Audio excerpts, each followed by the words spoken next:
Welcome to It's Possible podcast again. One more time, we have an amazing person with us, man. Sam, I've been seeing him a lot on Instagram, doing a lot of things, speaking around in colleges with college students. Well, I don't want to go ahead and get ahead of myself. I'll let Sam introduce himself to you, and then so I don't make any mistake. Welcome, Sam, to the show today. What's going on? Well, one, I appreciate you having me. It's definitely a pleasure. But then two, so just introducing myself to the world, y'all. My name is Sam Browm. I am a professional speaker, and I also facilitate engaging in interactive workshops with high school and college students on leadership development, mindset development, and of course, equipping them with the skills, tools, and confidence to become the best version of themselves. And I'm excited to be here. I'm also an author as well, which we'll talk a little bit more about. But yeah, I'm excited to be here. Thank you, man. That's amazing, man. I've seen all the things you've been doing, going to schools to speak and changing people's lives, man. That's amazing. So, what pushed you to get into that field to speak to college and school students? So for me, it's actually interesting, and I'll try to make this, quick and easy. So for me, growing up, I wasn't the typical, great student. I wasn't the perfect student, right? Mm. So actually, in middle school, I got kicked out of my school district, and I was told I had to go to an alternative behavioral school. Mm. So throughout that process, and just growing up in general, a lot of adults they labeled me so many different labels: stupid, Mm. dumb, jail, you'll never amount to anything. Wow. All these different things that they were labeling me, to the point where I started to believe it. Because they say if you hear something enough, you'll start to believe it. So Yeah. I embodied that bad student. I embodied that student that didn't care about his future, right?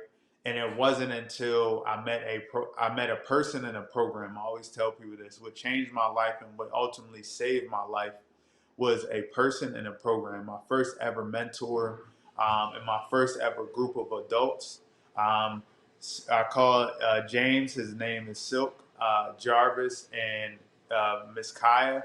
Those are the three adults that looked at me different than everyone else, right? They didn't label me. They saw past my behavior. They Mm. saw potential in me. And even when I gave them resistance, even when my behavior, you know, wasn't the best, they didn't kick me out of the program. They didn't tell me that I was going to be nothing, that I was a waste of life, all these different things that I've heard before in my life. And the program, the Coachville Youth Initiative, is a leadership and employment program in my hometown of Coachville, PA. And that program ultimately put me on the trajectory of where I'm at today. So Okay. as a result, and the reason why I want to connect with high school and college age students is because I was that student, right? I was a student that just needed a caring adult, an adult that is going to pour into them, an adult that's going to hold them accountable, and ultimately give them the skills that was given to me to be where I'm at today. So that's why, I travel and I speak and I do workshops with those populations. So yeah, you man, we've got into the interview early, man. You started dropping gems right here. So one thing is, did you decide to say, you know what, this is what I choose to be? I choose to be a bad student, or I decide to misbehave. And did you decide that, or something triggers that to happen without you knowing it was happening with you? Right. So for me, and again, I'm a person that's an open book because I travel and I talk about it. For me, growing up was very rough. I faced a lot of hardship growing up. I was homeless for a little bit after my Mm. father had passed at a young age, Mm. and then I ultimately got moved to Coachville. But coming to a new city, living with my grandparents, being in a town that's small where everyone knows each other, it was Mm-hmm. difficult to fit in. But the one thing that I found for my way to fit in was being a class clown, right? doing Being things that what? got me in trouble. Uh, you being a class clown. So Oh, okay. yeah, so for me, that was my way of fitting in. So being the bad student was ultimately me being a class clown, only because Mm, I just needed a home. Because I moved from place to place, I was homeless. So having a community that accepted me, a group of friends that I thought were my friends that accepted mm-hmm, me, was everything to me. So for me at the time, I felt like I didn't have a choice but to do it. So it wasn't that I chose that life. That was the life that made me feel the safest. But as a result, I was getting in trouble. mm-hmm. Yeah, so you didn't choose it. It was like a way out for you to Mm. become, you were trying to look for yourself, to become somebody that you wanted to be, but that's the way you had to do it. I don't know if I'm expressing this clearly, but this is what I'm understanding from that. But okay, so you became that student and you were kicked out of the school district. Yeah, after eighth grade, so they told me that you are not going to our high school. You need to go somewhere else. And honestly, at the time, I hated it, but looking back on it, it was the greatest decision that an adult in the school had made for me. Hmm. Again, another caring adult. The guidance counselor recommended it, and I looked at her because she was someone I confided in that I talked to a lot, and she recommended that I went to another school. But it was the best decision at that time. Looking back on it. Wow. So, all right. Now, being kicked out of a school district, um, would you be accepted at a different district? So I actually went to a alternative public charter school. It was Okay. called St. Lucia. It was an African centered charter school, and the reason why I speak on it and why I say it was the best decision at the time was because I had a principal that was a black male that again that cared about not just me but the other students in the school. It Mm-hmm. was a small school. I learned about my history of just my culture and who I was and my identity, and it made me have a a new sense of purpose Mm. because of what I knew my ancestors went through to actually even give me the opportunity to have an education. Um, and for me, I needed that humbling experience to realize that the people that I thought were my friends weren't really my friends, and Mm. that things needed to shift in my life. And then that after my ninth grade year, that's when I got introduced to the Coastal Youth Initiative, and that kind of snowballed effect into me becoming the student that I was. And I ultimately graduated, got back into my school district, graduated from my high school home in my hometown, and received a $20,000 scholarship to college. Congratulations, man. Thank you, So, thank you. yes. Now, give me 2 or 3 tips to find out when your friends are not your friends. So one is support. Support is when it's not convenient, right? So support was like, yo, Sam, like we chopping it up, we laughing, we having a good time. It's convenient. But the Mm-hmm. moment that a teacher is upset, it's not convenient when they start pointing the fingers like, oh, it wasn't me, it was Sam. So Mm. the one thing for young people to understand is like when you have to evaluate a friendship, you gotta evaluate is does this support happen when it's inconvenient for that other person? Mm. Once it came to the point of getting in trouble, they didn't want anything to do with our friendship. So that's tip number one. Yeah. You got to be able to understand that support doesn't isn't when it's not convenient. Is the support still there, right?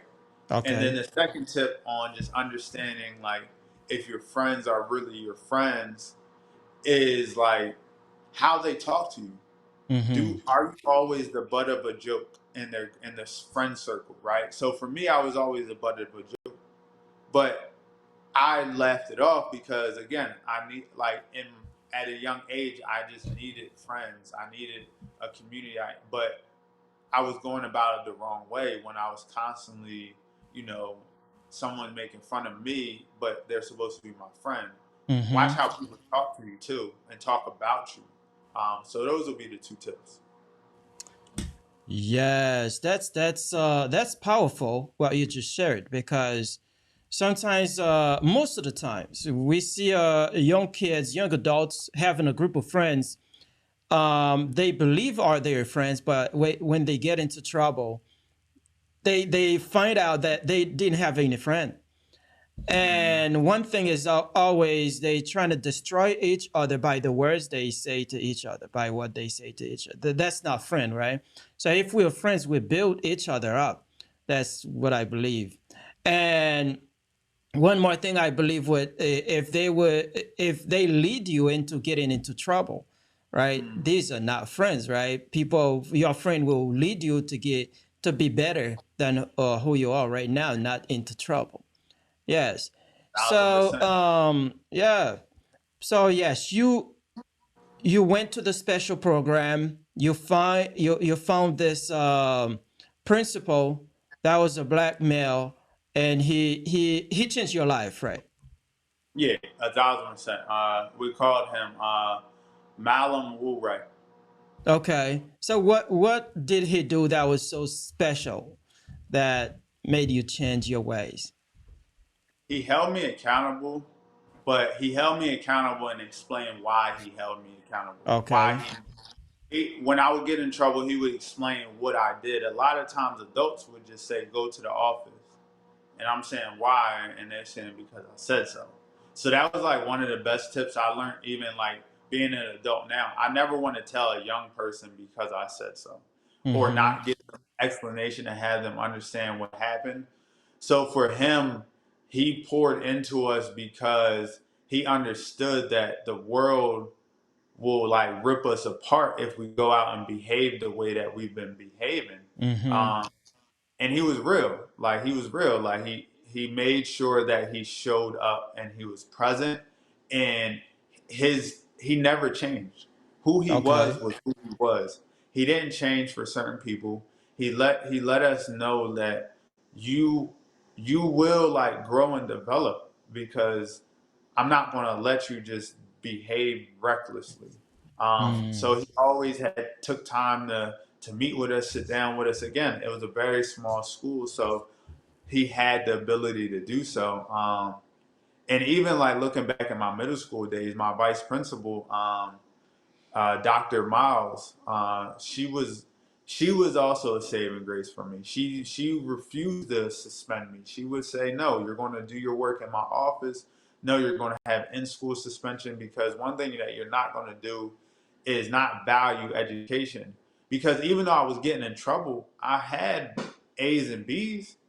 Like it's Okay. not like my grades were bad. I just had just how I behaved was. So all these different people in my life, at the same time I had people telling me all these negative things about me. I had people that was holding me accountable between my Mm-hmm. guidance counselor, my vice principal, my principal at my alternative school, and then the adults in the Coach for Youth Initiative program. They all kept me not they didn't allow me to veer too far off. Now I might have went left a little bit, but they always found a way to pull me back because I didn't want to get in trouble. It's not like I love doing it. Yeah. I just love fitting in, and I found any way possible to do so. To do that. Yeah. So, did you have any type of resistance towards the principal when they were trying to help you, or you followed exactly what they said?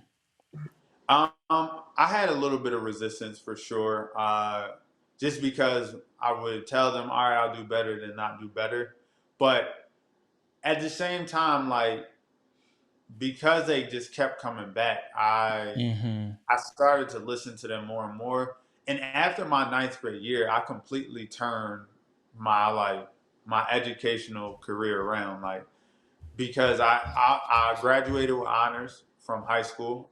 Going Okay. from I was suspended so much at a certain point in my time where like they had like a special seat for me in the office. That was just my seat because I was in there Yeah. every day. Okay. But to be able to stay the course, it required me to listen to those that kept coming back after I pushed them away. Yeah. No, that's powerful how sometimes people do things not because they want to do it. Mm. It's that's what they know.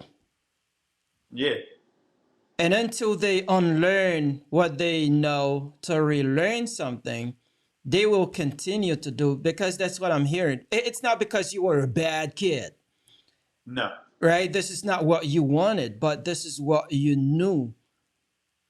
And even though you were exposed to something different, it took you some time to adapt to it, even though you wanted to adapt to it, then, right?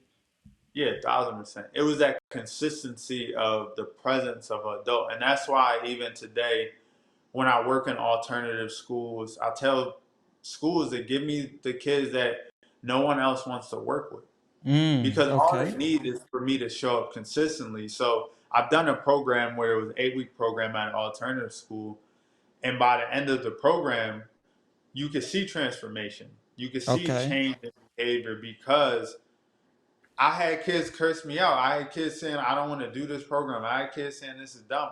Every week after week, it was a different thing, but I kept coming back. And one day a student asked me, they was like, why do you keep coming back? It's like, listen, because I know deep down inside y'all want me to come back. I Hmm. know. Like I know because I was that kid. And I always let students know, like, you might look at me and see where I'm at. You can be here or even further. Yeah. I promise you. Because most students, they ain't touched the records that I touched. They ain't have the level of suspensions, the amount of suspensions that I had, the amount of, behavioral issues that I had. Like Mm-hmm. y'all are, we're alike more than you know, and there's nothing different than me than you. All it took was someone to be consistent in their life, and that's why I want to be that consistency. Hmm. Man, that's powerful. So you've never had a child, you started working with them, and then you say, man, it's a lost case. I can't do anything with that. Yeah, no. Like I tell students, hey, let's reset next week. This might not be your week, but I'll be here. Um, but for me, I always think it got to be something deeper because for me, there was a lot of stuff going at home. Like I was trying to process losing my dad. I was trying to process being in a new city. I was trying Mm-hmm. to process like not like being afraid. So I always think like, what is the student? What is going on at the home? What is Yeah. going on when they leave the school that's having them come here and behave like this? A lot of times it's because their parents aren't around. A lot of times it's because they're raising their siblings and they're 12 years old, 13 Mm-hmm. years old. They don't have food in their fridge. The lights just got cut off yesterday. They're seeing their mom or their dad struggle and they want to help. So that's why they're into the streets and that's why they're into gangs and it's funny because in our communities, right, gangs are looked at as family. So when you Mm. don't have family, but the street life is saying, come here, we got you, you're going to accept that because you just want someone that you can trust, that you can have a conversation with, that you Yeah. can create memories with, that you can laugh with. So whatever is whatever you have to sacrifice to do that, whether it's being in the streets or being in and out of jail or behavioral issues or not going to school or whatever, you're going to do it. So for me, I always look past the behavior because someone Mm-hmm. looked past the behavior with me. Would you say that this is kind of a type of self-preservation? Um, to a certain extent, yeah, because we're humans. We need human connection. We need human Mm-hmm. interaction. And when we're not getting it, we seek it in any way, shape, or form, Yeah. just so that we can feel alive. So that depression and anxiety doesn't set in too deep to where it then changes who we are. Right.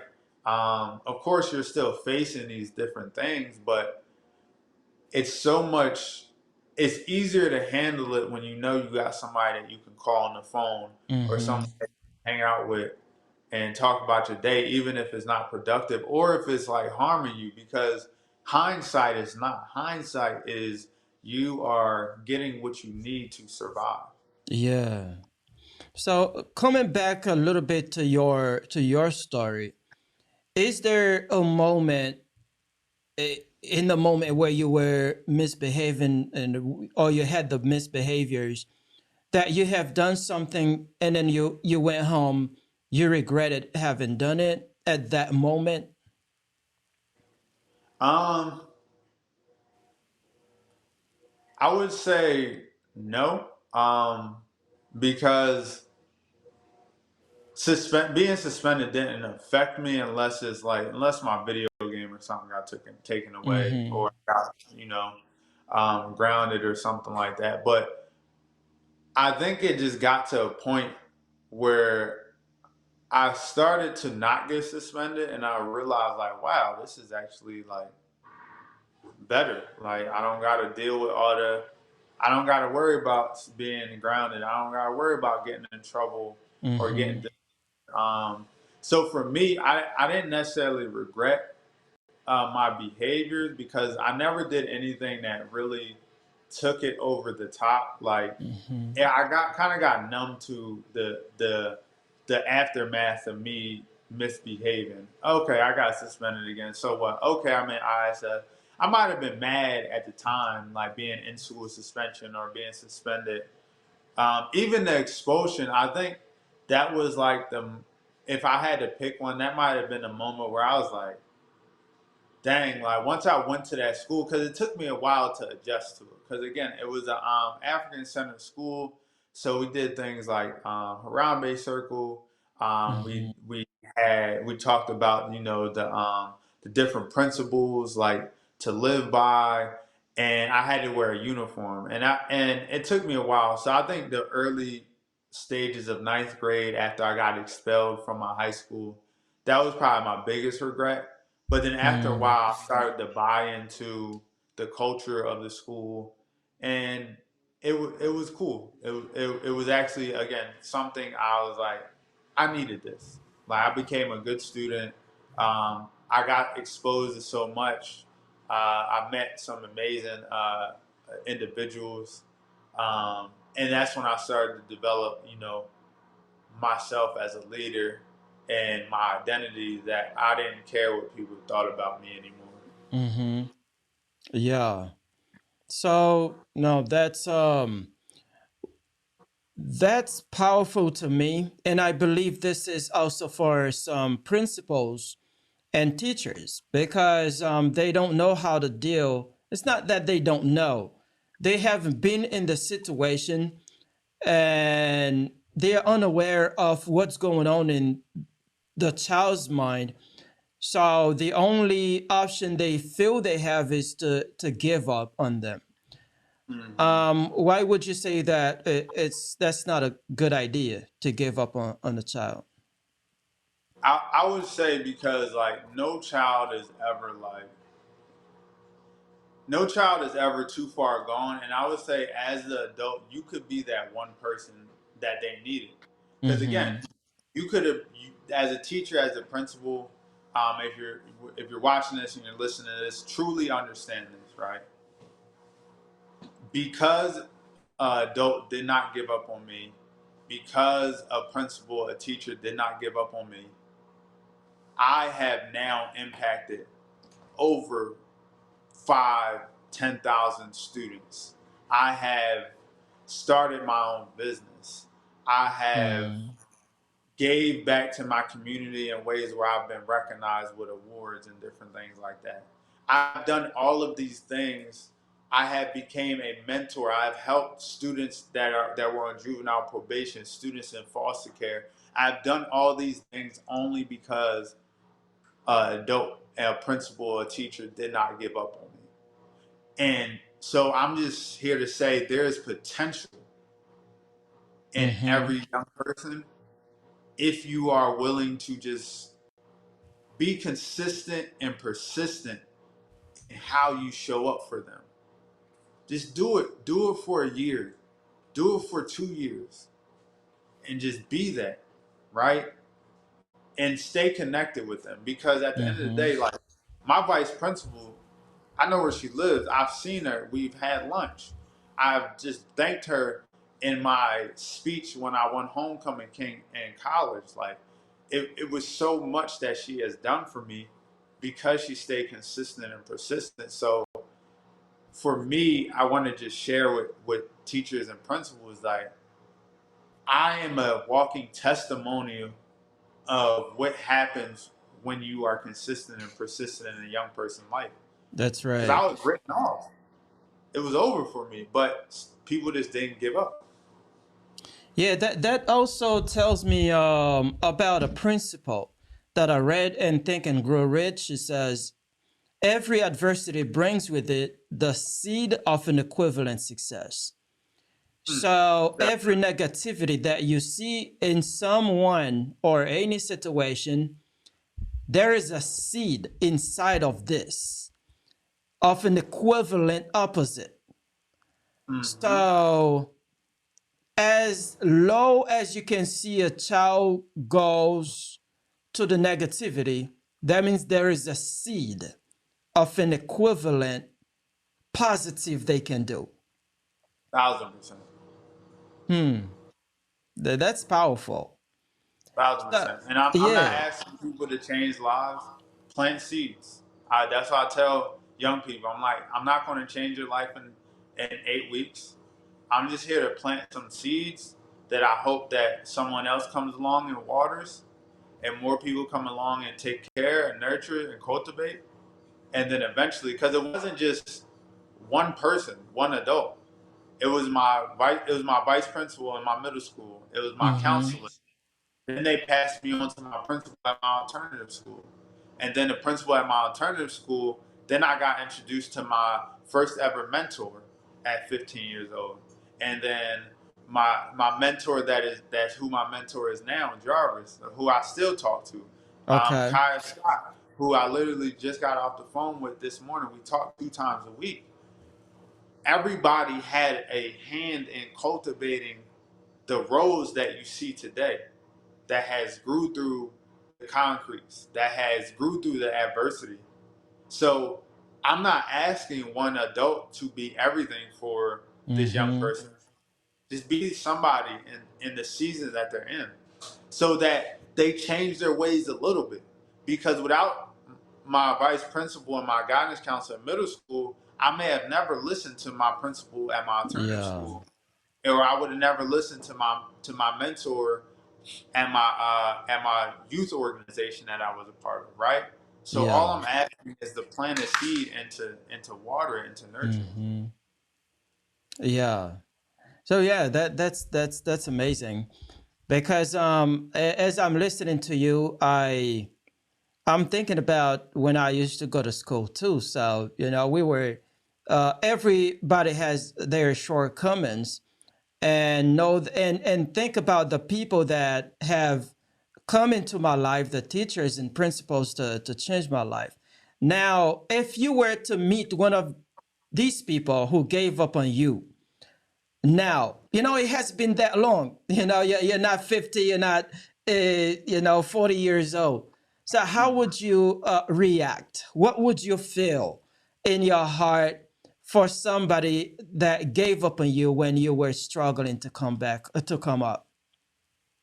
Yeah, so it's actually funny.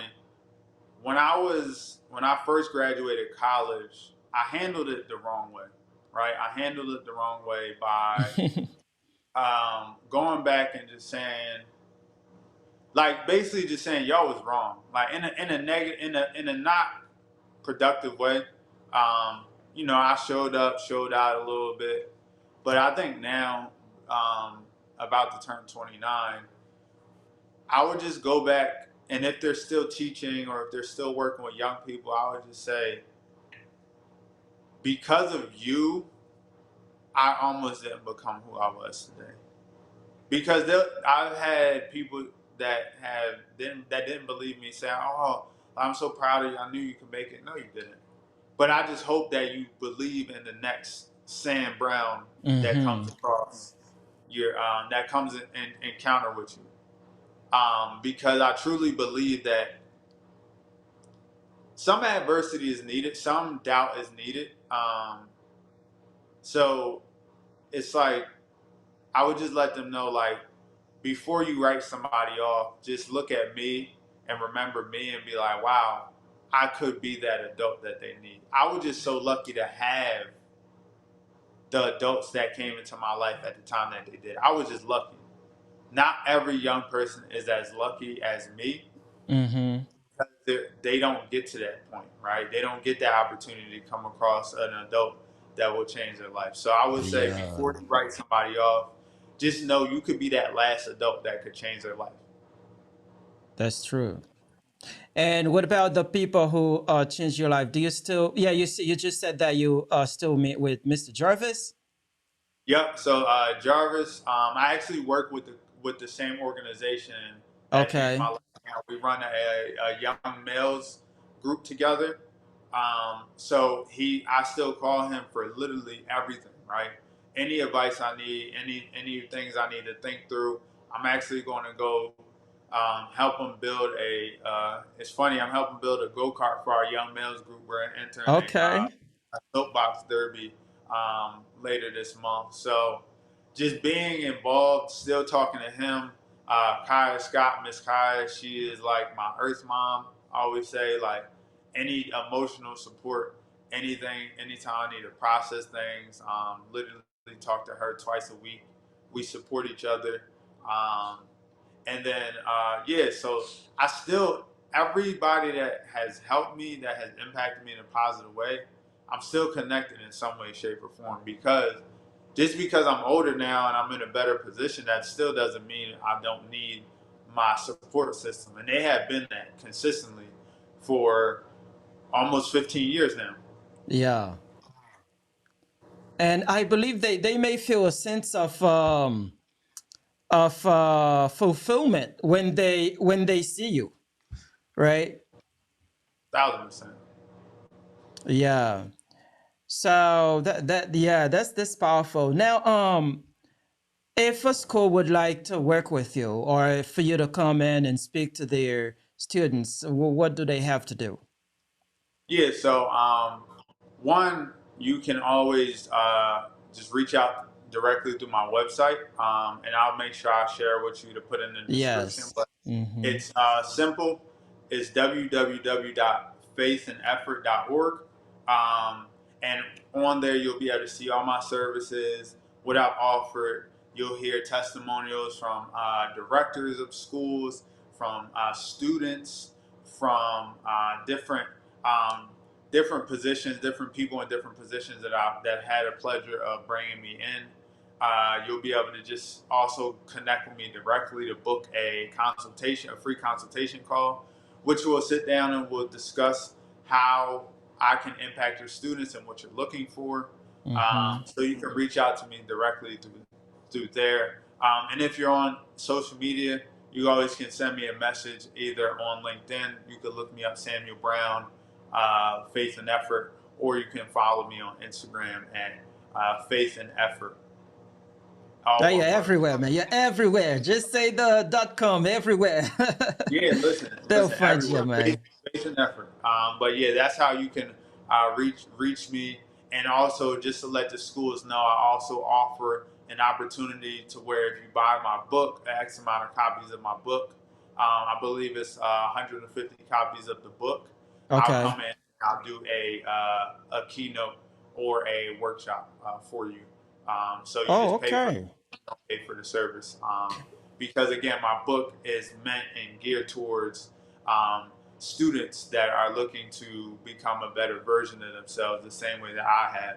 Because it has lessons, it has stories, it has strategies on developing yourself. It's a self-help style book, and Mm-hmm. also in the book there are I call them growth assignments at the end of every chapter where you can apply the knowledge that you learn from each chapter. So it's not just a great read, it's a great tool and resource that you can constantly go back to, update, and look for things because each chapter is a lesson that I've discovered on my growth journey. Okay. So what's the title of the book? Grow through what you go through. It's a Okay. tongue teaser. Grow through what you What go you through. go through. Yeah. Yeah. Okay. Okay. It's on Amazon. What'd you say? Is it on Amazon? It will be. So it is releasing on the 12th, and the pre-order link will be available as of 9/5. Okay. So if a school gets 150 copies of your book, you will come to the school to give a keynote Yeah. speech. I will come to school, give a keynote speech, and I will sign every copy of the book that you buy. That's amazing. So you will fly to any city or state? Yep, I will fly to any city or state. I will come to your school. I will give a keynote speech. I will stay back, talk to your students, of course, sign the copies, and just do what I need to do to plant those seeds that I was talking about. Yeah. Wow. All right. Well, I know some teachers and principals will be listening to you and through this channel, and they will do what they have to do. Now, going back to what you teach, teach some teachers right here, man. Give them some gems. You know, I see you on Instagram coming out, man. I'm going to teach you something today. Go ahead and teach them something. All right, I got you. So I'll give you three quick things that you can do apply um, to apply to your teaching methods, to apply with your engagement, so that you can help young people become positive young adults. So for my high school teachers, principals, different things like that. Not only is it important to teach young people the skills, but give them opportunities to practice it, right? So I suggest that when you're teaching a lesson or you have the opportunity to engage your students in a different way, do a hands-on activity. A lot of Mm-hmm. times, I teach through activity. So with all of my programs, my mentorship program, and my leadership programs that I offer, um, in those 8 to 10 weeks, every week we do an activity to introduce a lesson. Okay. So because this is the reason why I do it, because most students already know, right? Most students already know how to communicate, right? Mm-hmm. But you have to give them an opportunity to practice those skills that they already know. So, for example, right, for effective communication, when I teach that, I do an activity where you had to guide your partner through a minefield blindfolded, like a minefield. You have to pick up these different tennis balls at different locations, and you Okay. have a time limit, right? Because a lot of times we have to understand that we have to be effective communicators and effective listeners. Effective communication is also the ability to effectively listen and hear, Mm-hmm. right? So when you're communicating with your students, it's not always like they don't understand. They don't understand what I'm trying to say. Are you explaining it right? Are you talking to them or are you teaching them? Because a lot of times you're just regurgitating information off of the slide or out of the textbook, and then you're wondering why 60% of your class is failing the test every week. You might have to Okay. look at the way that you communicate or explain or deliver the information. Can you deliver math in a more engaging way to help people understand? So I don't know if they do now, but like to remember formulas, they used to use acronyms when I was growing up, right? Okay. I've seen a teacher actually make a rap song out of an acronym, Mm-hmm. and anytime the student would need to remember that formula, they would just rap the lyrics.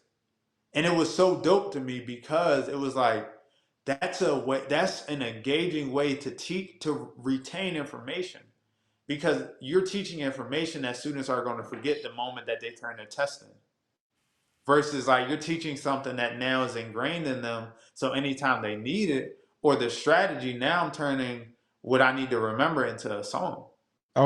Okay.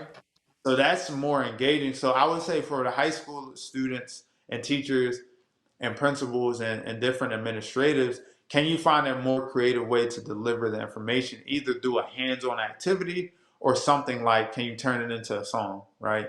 Or Mm. can you turn it into a fun game where you're putting people in groups and now they're winning prizes because they're getting to the answer in geography fast enough, or it's like, they're playing geography Jeopardy, right? Okay. So these different things, there's so many different things that teach the 50 states. Let's do geography Jeopardy, right? Yeah. It's more engaging, it's more fun, and kids love when it's like they're thinking they're just playing a game, but really they're learning. They're So learning. I would say Yeah. that for our high school students, and then for college, I think it's super important for college age students again to have an opportunity to learn in a more creative way.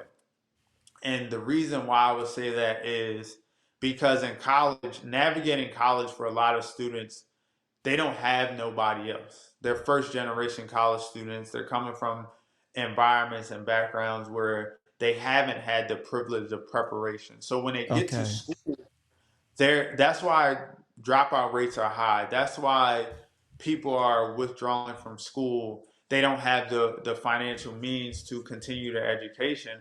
It's because the support isn't there. So for my college admin, I would say create more support environments by either bringing people in like myself Mm-hmm. to talk about surviving situations to ensure graduation, right? To have people come in and connect with them more on a more personal level so that they can look at somebody and be like, wow, you made it after all your struggles. I Mm-hmm. know I can now make it, right? So I think it's important to not just think that just because I made it to college that I can make it to graduation. You should want to see them all the way through, and it's because of those additional programs and supports and groups that you can offer. So what skill set do you have, or what can you give to a young person through your lived experiences? So I would say, those are my advice for just administrative teachers, professors, is connect with your students. Don't just teach them the material. Find a way to connect with them, share your story, allow them to see you more than just an adult or an authoritative figure. Let them see you as a resource, because the more resources that they have, the more likely that they'll be successful. Mm-hmm. Wow, that's a master class. Do you have any program to teach teachers? Yeah, so I do a lot of professional development around teachers. Um, Okay. and the one thing is I utilize a strategy on connecting with students. So I have a 5-step strategy. I call it the high five program, right? Okay. Because 5 steps, right? High five, good job. That means you've gotten through something, you have grown, Yeah. and when it feels good when someone be like, "Yo, give me a high five, like good job," right? Yeah. So with this professional development program that I recently created, I work with professionals, teachers, administrators, principals around building relationship development. Because Okay. if you lead with relationships, it's easier to convince students to buy into stuff. Because the strongest relationships, I would be like, why not? If I have a good relationship with someone and they ask me to do something, I'm more inclined to do it. Mm-hmm. So we have to start to lead with relationships and not lead with titles, because too many people Yeah. lead with titles. I'm the principal, listen to me. I'm your professor, listen to me. I'm your teacher, you should listen to me. Versus like, we have developed a relationship. You trust me enough to listen to what I have to say. So I focus on relationship development as far as the professional development side, because I think too many people, they're afraid to develop a more personal relationship with their students. But in today's age, especially after COVID, especially with social emotional learning being at the all-time, high and a real Mm-hmm. focal point, and different issues around diversity, equity, inclusion, people need to feel safe. And Yeah. you feel safe when you have a strong relationship with someone. So that's what I do with administrators, principals, vice principals, anybody in higher ed or in the high school realm. We do the high five program. We're leading with relationships. Man, you've been talking here for 45 minutes. Do you have any kind of sticky notes in front of you or some sheet of Nah, paper or nothing? no, listen, man. That's the gift of gab, the gift of articulation. And I wasn't always this way. I've developed this through my speaking endeavors and also my passion. I speak with passion, so I'm able to speak just from the heart, Yeah. and able to create things that I know are going to make a true impact. Just because, like,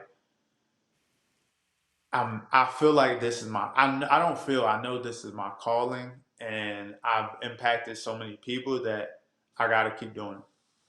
Yeah, but I understand. It's not like you are trying to do something. It's your life, man. You're just talking about your life.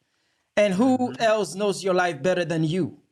Right? 1,000%. So, yeah, I believe that, man. We could spend hours talking here and you wouldn't need no sheet of paper, no notes, nothing like that.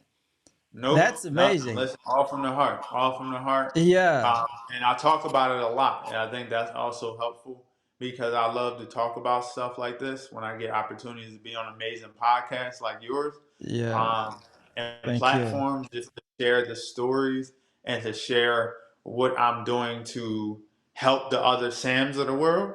Yeah. Um, and that's really what it comes down to. Because I see myself, whether it's middle school, high school, college, I see a different version of myself that needed that support and that help. Yeah. Now, have you ever thought about creating a program where you teach other people to do what you are doing right now? So I have, and I've done a little bit of coaching. For me, um, I am still growing and developing and perfecting what I do, Mm-hmm. but I'm always open if someone's like, "Hey Sam, like, how did you get a program in a school?" I just sit down and talk to them. Like I Okay. never, because my calling and my mission and my purpose from a business standpoint, from a financial abundance, is my speaking ability, is Mm-hmm. connecting with professionals and doing professional development trainings and connecting with families and doing family engagement. But when it comes to someone coming to me for advice on how to do what I do, I just give it away because I didn't get here by paying my way here. Mm-hmm. I got here by the supports. I got here by mentorship that I didn't have to always pay for. Yeah. Um, my every like all my mentors that I have right now, I don't pay. Wow, that's cool. So Well, I'm I commending so you on the call here that on the show now. I'm gonna reach out to you so you can teach me something about listen. going to the schools. I got you. I got you. Like I'm a person where like I tried it. I tried to do the coaching, and it felt good, but for me it was just too much of a formality, Okay. um, and it felt more of a chore or a responsibility than just a calling or just wanting to help and give, because I do enough on the financial side with my other Mm-hmm. services that I want to just help someone, because I know that my whole goal is like, if I can help you and you go impact 5,000 students, then I Yeah. know I had a hand in you impacting those students. So now I feel I'm fulfilling my cup even more, Mm-hmm. because my whole purpose is to impact young people to become the best version of themselves. So if you're going out and doing that, then ultimately, I'm serving my purpose. That's powerful. Now, motivate some kid that is at that level of life right now where they have gotten into misbehavior. It's not because they want to, but this is what they know, right? So, what would you tell somebody, a parent that has a child at home, or a child may be sitting down watching a video right now? What would you tell them to change their ways to become who they were created to be? I would say to the young person, people can take so much away from you, but they cannot take the power of choice. They They cannot take cannot what? take they cannot take the power of choice. That is Okay. your Yeah. greatest that is your greatest superpower, the power to make a decision. I Mm-hmm. don't care if you are on juvenile probation. I don't care if you have been suspended for the past 5 years every day. You still have the power to make decisions. Now, people may make decisions for you or on your behalf, but as you get older, you regain your superpower even more and more until you make all your decisions. So for a young person that's like, well, my mom makes these decisions or my principal, or yes, they make decisions for you, but you still have the power to make certain decisions that can now take away their power a little bit more. So what Mm-hmm. I mean by that is you have the power at the simplest form to say yes or no. Okay. You and and with that decision comes great responsibility. Mm-hmm. If someone is saying, hey, let's go down here and sell drugs, or hey, let's go here and steal this from the store, or hey, let's skip class. If you say no to those things, you can you can start a domino effect of when you feel the results after you say no. You might say, nah, I'm good, and then that person that said, hey, let's go steal from the store is now locked up. And Mm-hmm. you're not in jail now. Or you can say, hey, I'm not going to skip class, and as a result, you have now set yourself up to do better on that exam. Or Mm-hmm. say, hey, I'm not going to decide to fight, and as a result, you don't have a record now. Yeah. And when you get older, because you decided not to fight all those years ago, you now can, do certain things in this world, right? So the power of choice for a young Mm-hmm. person is the one superpower that you have, is the one thing that you have a lot of control over. So think about your decisions. Weigh the outcomes, cost benefit. What is the benefit of me making this decision? What is the negative aspect of me making this decision? And again, it's hard to process at 13, 14, right? So I Yeah. would just say, just think about it. Like in surface level. Like, do I really want to make this? Does this make me happy? Does this make me feel good? And then as you start to make better decisions, you start to see your life transform. Mm-hmm. But it starts with the power to just say yes or no. Just focus on saying yes or no. That's powerful. And And for parents, I would say consistently ask your children what's going on in their life. Even if they shut you out, even if they go to the room, find a way to be in their life. Figure out their interests. Sacrifice that job that got you working every day. Sacrifice your own personal issues that you have going on because you are a parent. The more that you're involved, the more that you show up, big or small, parent teacher conferences. Don't be like, oh, I gotta work, I can't go, I'm gonna send your older brother. No, go. I don't care if they have a flute recital. I don't care if they have a recital to where they're playing the triangle and they only have 30 seconds of that performance where they just go ding and they're done. Mm-hmm. Show up front row, say that's my baby, be embarrassing. Because at the same time, kids are like, don't be embarrassing. But they want you to be present. Find more ways to be present, and you'll start to build a relationship. Because I was actually talking to my girlfriend about this the other day, because I was talking about doing some family engagement stuff with parents. Mm-hmm.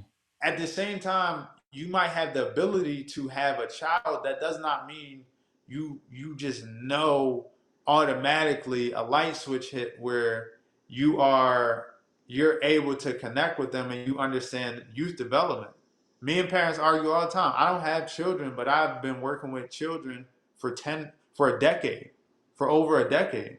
Yeah. So I understand what somebody needs just to feel good, just to open up. I get on the stage, talk for 45 minutes, and a child will open up their entire life. I've never met this child. Yeah. I went to Mexico, and a child's coming up to me, just sharing how much like I impacted them, right? And now I'm staying connected, checking with them on Instagram. Hey, first day of school, I'm texting everybody. Have a great first day of school. Hmm. Small things, parents. That's all. And I promise the child, when they come home, your child won't just rush to the room. They'll sit down with you and tell you about their day. They'll come to you when they have a problem. So before you be like, oh, it's the child, like looking within yourself. What can you do more to show up and be more present? Man, thank you so much. Of You course. can package this video and sell it, man. If you were these type of people who want to sell everything that you do, that's powerful. You know what you just shared here. So I hope people take advantage of this video and also reach out to you to get more of what you can do, because you cannot share everything in about an hour of Mhm. speech. You know. So, but man, you're powerful. You I know, appreciate it. you can change a country. You can change a nation, right? That's the goal. That's the goal, is to change the landscape of public education across America. That is a Yes, that is a large, scary goal, but a goal that I will work on every day of my life until I start to see the change. man. Well, I don't know what else to say, man. Any last word you would like to share with the people, or you already shared your information, how they can reach you? I'm gonna have a link under the video if someone wants to check you out on LinkedIn or IG. Now, any last word you want to share with the audience? Well, one, I just want to thank you again. Thank you for allowing me to come on your platform. Thank you. Uh, it it's possible. It's possible, I'll yes. share that. It's possible, right? For Yeah, those watching this, look at me as a testimony of it's possible. yeah, If you care enough, if you care enough. So young people, if you care enough about your life, it's possible. it's Principals, if you possible. care enough about the young person, it's possible. Higher educate, higher ed professors, administrators, if you care enough, it's possible for that young person that comes from, a low income community, that comes from no family support, to graduate. It's possible to go through life and lose parents and still become this person that is positive, because I am him. So I thank you. And for those, again, please do not hesitate to reach out. I have free resources on my website. I'm open to coming out. And again, we got to grow through what we go through, y'all. So Yes. check out my books that's dropping September 12th. The pre-order link will be on Amazon September 5th.